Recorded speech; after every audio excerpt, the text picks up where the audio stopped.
Umur Nabi Zakaria dan istrinya sudah tua. Padahal sejak usia muda mereka mendambakan seorang putra yang dapat melanjutkan dakwah untuk membimbing umatnya supaya tidak tersesat. Pekerjaannya sehari-hari adalah sebagai tukang kayu, tetapi dakwah yang dilakukan untuk membimbing umat lebih diutamakannya daripada kepentingan pribadi. Siang malam ia berdoa bersama istrinya. Akhirnya doanya dikabulkan. Istrinya mengandung. Sesudah melahirkan anak laki-laki, maka anak itu diberi nama Yahya. Sesudah dewasa, Nabi Yahya beristri dengan seorang wanita bernama Isya binti Fakhud bin Miyah. Isya mempunyai saudara perempuan bernama Hannah. Hannah diperistri oleh Imran. Dari pasangan Hannah dan Imran lahirlah Maryam ibu Nabi Isa alaihissalam.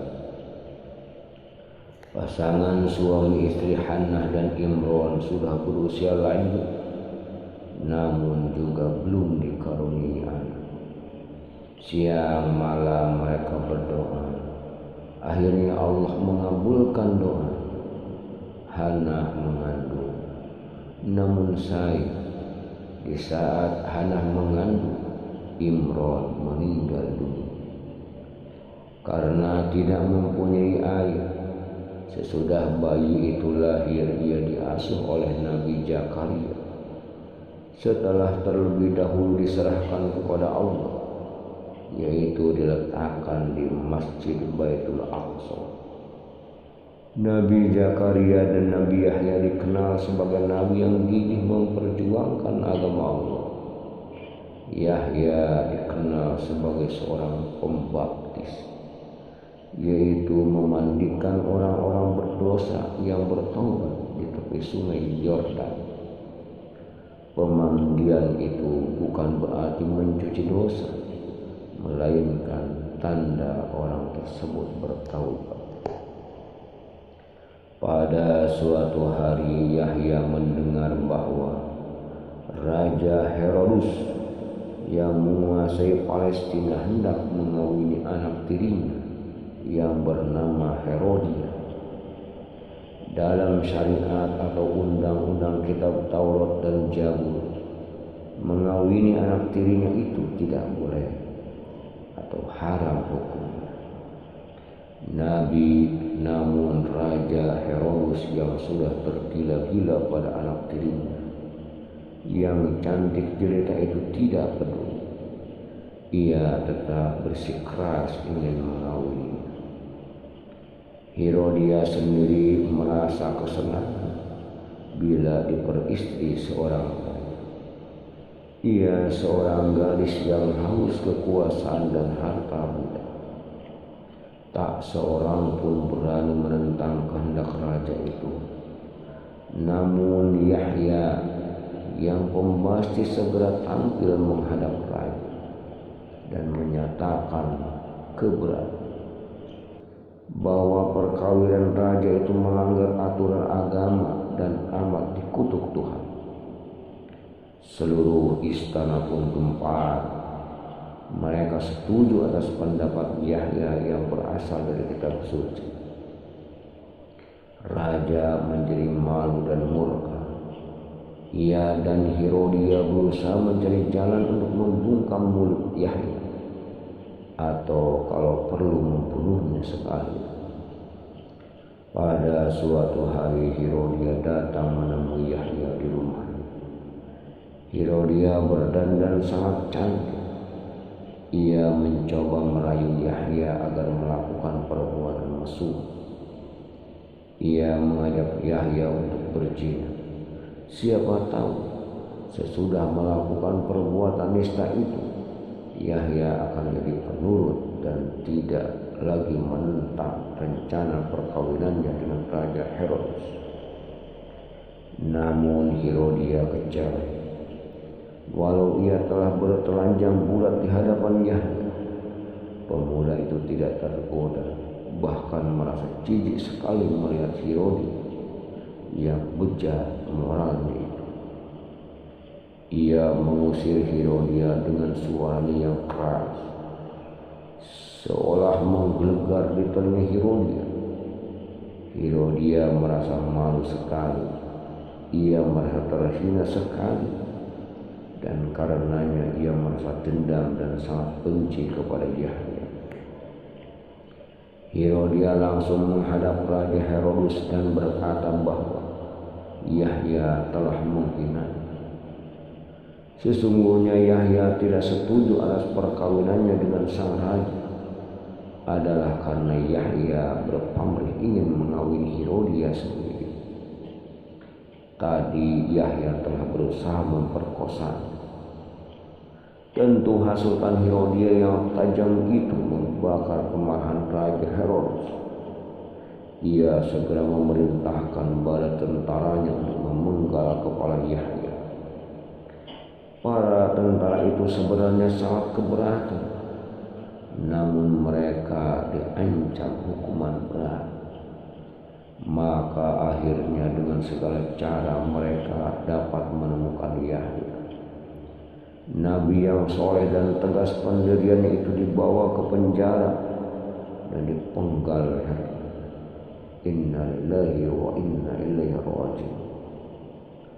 Sesudah Yahya sang pembastis tiada, perhatian orang-orang beriman beralih kepada Nabi Zakaria yang sudah tua. Mereka meminta pendapat Nabi Zakaria. Nabi tetap berpegang teguh kepada ajaran Allah yang tersebut dalam kitab Taurat. Perkawinan antara ayah dan anak tiri tidak boleh alias haram. Herodes marah. Ia memerintahkan prajuritnya untuk menangkap Nabi Zakaria. Namun rakyat melindungi Nabi yang sudah berusia lanjut itu. Pada suatu hari Nabi Zakaria bersembunyi di sebuah hutan. Mendadak hutan itu dikepung oleh bala tentara Herodes yang dibantu tentara Romawi. Nabi Zakaria melihat sebuah pohon besar yang tengahnya membelah. Masuklah Nabi Zakaria ke dalam pohon itu. Mendadak pohon itu mengatup lagi. Dengan demikian tentara Herodes tak menemukan Nabi Zakaria. Tetapi iblis menyerupakan diri sebagai manusia dan memberitahukan tempat persembunyian Nabi Zakaria di dalam pohon. Para prajurit sebenarnya kurang percaya. Namun pohon itu digergajinya pula. Mendadak dari pohon keluar darah. Dengan demikian mereka mengira telah membunuh Nabi Zakaria. Benarkah demikian?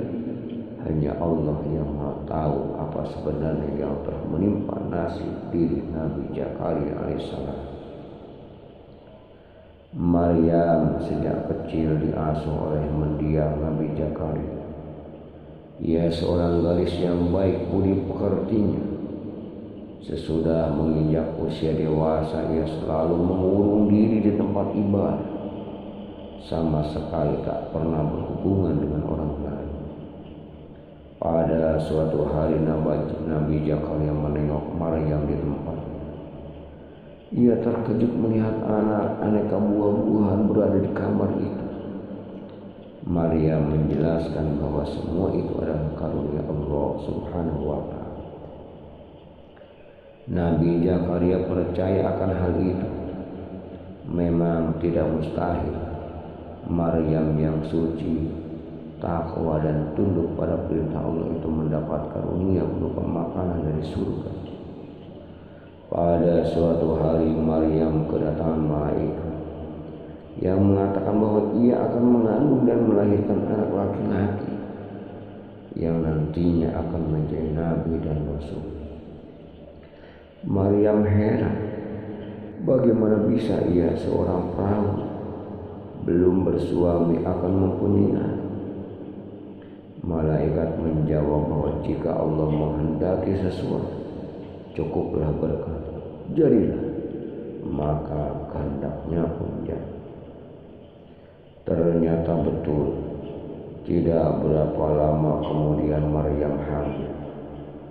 Segera saja ia jadi bahan penggunjingan masyarakat di sekitarnya.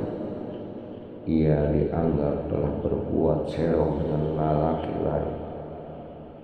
Sungguh tuduhan ini merupakan hal yang menyakitkan bagi Maryam. Inilah salah satu dari ujian berat yang harus dihadapi dengan iman dan yang teguh. Ia mengasingkan diri dari keramaian untuk menghindari cemoohan masyarakat. Ia melahirkan bayinya di bawah sebatang pohon kurma yang diberkati Allah Subhanahu wa Ta'ala. Bayinya lahir dengan selamat. Sesudah kesehatannya pulih, Maryam kembali ke rumahnya dengan membawa bayi itu. Berbagai pendapat dan tuduhan ditunjukkan kepada Maryam. Bagaimana ia seorang perawan yang tekun beribadah bisa mempunyai seorang anak? Tanyakanlah pada bayi itu sendiri, kata Maryam menjawab pertanyaan orang-orang di sekeliling.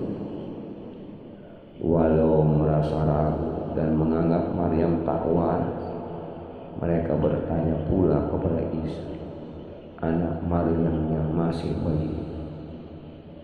Tak disangka Isa yang masih bayi itu bisa menjawab atas kehendak Allah. Aku adalah hamba Allah, akan diturunkan kepadaku kitab Injil. Allah telah memilihku menjadi seorang nabi, menjadikanku orang yang mendatangkan berkah dan mengajarkan kebaikan, memerintahkanku untuk mendirikan sholat dan membayar zakat selama hidupku, berbuat baik kepada orang tuaku. Aku tidak sombong pada orang lain dan tidak tenggelam dalam maksiat. Allah memberikan aku keselamatan pada hari lahirku dan kematianku, dan juga pada hari kebangkitan di hari kiamat. Dengan demikian yakinlah mereka bahwa Maryam memang suci bersih dari tuduhan mereka selama ini. Sejak kecil Isa menampakkan diri sebagai manusia istimewa. Kecerdasannya luar biasa, dan pada usia 30 tahun ia diangkat sebagai nabi dan rasul. Sebelum itu telah diajarkan kepadanya Taurat dan Injil. Dengan diangkatnya sebagai rasul, maka mulailah ia menyebarkan agama Allah, yaitu agama Islam, kepada kaum, menyerukan kaum Yahudi dan orang-orang Israel untuk kembali kepada Allah, menyadarkan kesesatan mereka yang telah berani merubah kitab Taurat, peninggalan Nabi Musa alaihissalam. Salah satu ajaran Nabi Isa adalah kabar tentang adanya Nabi sesudahnya, yaitu Ahmad atau Muhammad. Hal ini disebutlah dalam Al-Quran surat As-Saffat ayat 6. Sesungguhnya aku adalah utusan Allah kepadamu, membenarkan kitab sebelumku, yaitu Taurat, dan memberi kabar gembira dengan datangnya seorang rasul yang akan datang sesudahku, yaitu Ahmad atau Muhammad, yaitu para sahabat Nabi Isa dan murid-murid yang dekat. Mereka inilah yang meneruskan dan menyebarkan ajaran Nabi Isa kepada kaum. Kedatangan Nabi Isa dengan ajaran yang bersih dan benar telah membuat tokoh-tokoh agama dari kalangan rohani Bani Israel terancam kedudukan. Maka mereka minta bukti kebenaran beliau selaku utusan Allah. Maka Allah memberikan mukjizat kepada Nabi Isa untuk menguatkan ajarannya. Antara lain, Nabi Isa membuat mainan burung dari tanah liat. Setelah ditiup, burung itu hidup dan terbang agak sejauh. Beliau dapat menyembuhkan orang buta. Beliau dapat menyembuhkan orang yang terkena sakit sofa. Dapat menghidupkan orang mati. Bila menceritakan jenis makanan yang dimakan orang-orang di rumah mereka, dan juga makanan yang mereka simpan, dapat menurunkan makanan dari langit untuk menuruti kaumnya yang minta hidangan dari surga. Pemerintah Romawi tidak menyukai kehadiran Nabi Isa yang dianggap membahayakan imperium mereka. Mereka bermaksud membunuh Nabi Isa alaihissalam. Salah seorang murid Nabi Isa yang bernama Yudas berkhianat. Dialah yang menunjukkan tempat persembunyian Nabi Isa. Tetapi Allah melindungi dan diserupakan wajah dan penampilan seperti Nabi Isa.